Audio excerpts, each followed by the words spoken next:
thing of beauty is a joy forever. Its loveliness increases.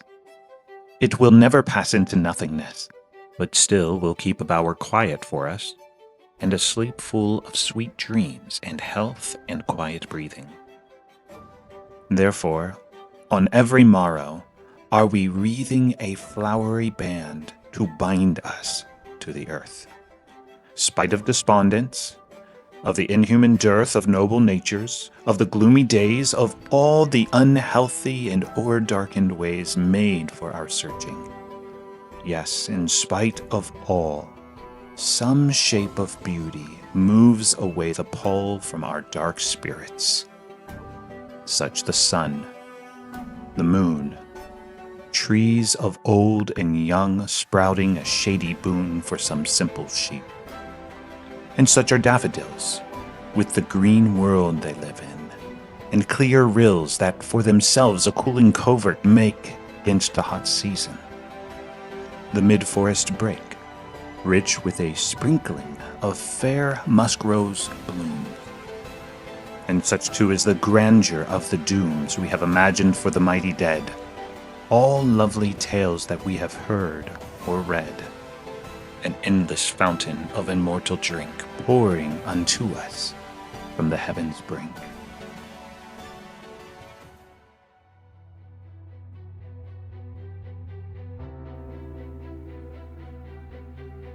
The question John Keats sets out to answer is deceptively simple. Why does the human spirit not collapse under the weight of the world's darkness?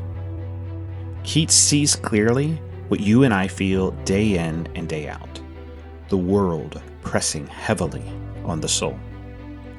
In fact, he catalogs it: the despondence, the inhuman dearth of noble natures, the gloomy days, the unhealthy and o'er-darkened ways. And this pressure is not confined to this text. In his Ode to a Nightingale, the world is described as a place where but to think is to be full of sorrow. In Ode on Melancholy, sorrow is not accidental, but intrinsic to consciousness. Across multiple poems, Keats returns to the same premise. Awareness is costly. And yet he refuses the conclusion that despair is inevitable. His claim is that we do not suffer because life is meaningless. We suffer because we have forgotten what to do with beauty, how to notice it, and participate in it. The crisis is not an absence of meaning, but the failure of attention. This is where the poem's central image begins to gather force. The flowery band is not ornamental language, it is structural. Before introducing it, Keats carefully defines beauty as something whose loveliness will never pass into nothingness. Something that provides a quiet bower for us and a sleep full of sweet dreams and health and quiet breathing. These are not indulgences, they are conditions of stability. Rest, shelter, breath. Beauty becomes a sustaining environment for the soul. Then comes the turn. Therefore, on every morrow are we wreathing a flowery band to bind us to the earth. The logic here matters. Because beauty sustains us, we actively bind ourselves to it. The verb is deliberate. We wreathe. This is not accidental contact with pleasant things. It is a daily act of the will to fasten.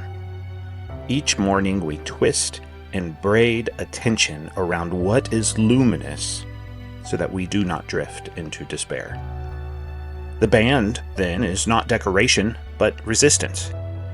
It is the practice of attachment in a world that tempts detachment. Beauty for Keats is neither escapism nor distraction. It is an existential anchor, the means by which we tether to a finite, fragile world without denying its darkness. The poem's concrete images, the sun, the moon, old trees, sheep, daffodils, forest streams, are precisely striking because they are not extraordinary. This preference for ordinary also appears in Keats's text to autumn, where the season is not heroic, but agricultural.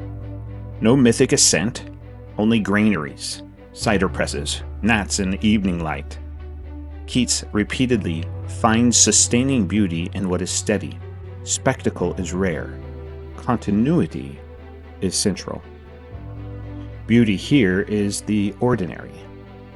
These are the forms and the patterns of the earth that endure repeated attention without exhaustion. Realities that remain available to perception day after day. They do not demand to be noticed. They wait to be received. In this way, Keats affirms the psalmist's claim that creation itself pours speech and reveals knowledge. The problem then is not that nothing is given, it's that we have forgotten how to receive what is already being declared. Notice the subtle movement. Keats does not start with nature and ascend to transcendence. He begins with despair. The facts he sees are isolated and therefore unbearable. The mind is darkening, so the imagination must widen. To Keats, beauty is not a break from reality. It is the means by which the transcendent draws us to a deeper coherence. Understanding how the transcendent is revealed by means of beauty in a narrative that does not compete with facts, but gives them their context and source, is the faculty of the imagination.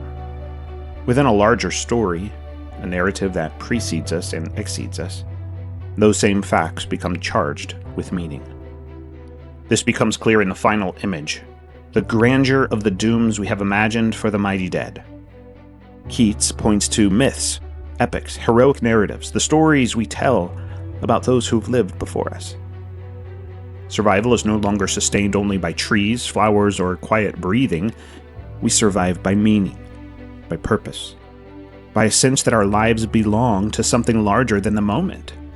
The dead are gone, yet in them we see lives oriented towards calling. This allows us to honor finitude without surrendering to nihilism, to live as if our lives are part of a larger story still unfolding. In this text, Keats is revealing a small part of what it means to be human. Meaning is not self-generated, it flows to us. The deepest realities are not ours to make. They descend from beyond our authorship. The final image, an endless fountain of immortal drink, pouring unto us from the heavens' brink, quietly overturns the modern fantasy that we create value by asserting identity. To notice beauty in nature, to understand the story, and then to perceive how we fit into it is what Russell Kirk calls moral imagination, the faculty of ethical perception that perceives beyond the barriers of private experience and events of the moment to apprehend the inherited purpose that rightly orders our lives. And this is why the fountain matters. Human beings are not primarily creators of meaning, but receivers. Myths, epics, inherited symbols, cultural memory, forms shaped by generations of human longing. Imagination here is not individual. It is historical, communal, and participatory. A living inheritance that we inhabit, preserve, and transmit. And this produces a radically different kind of life. A life not shaped by invention, but inheritance.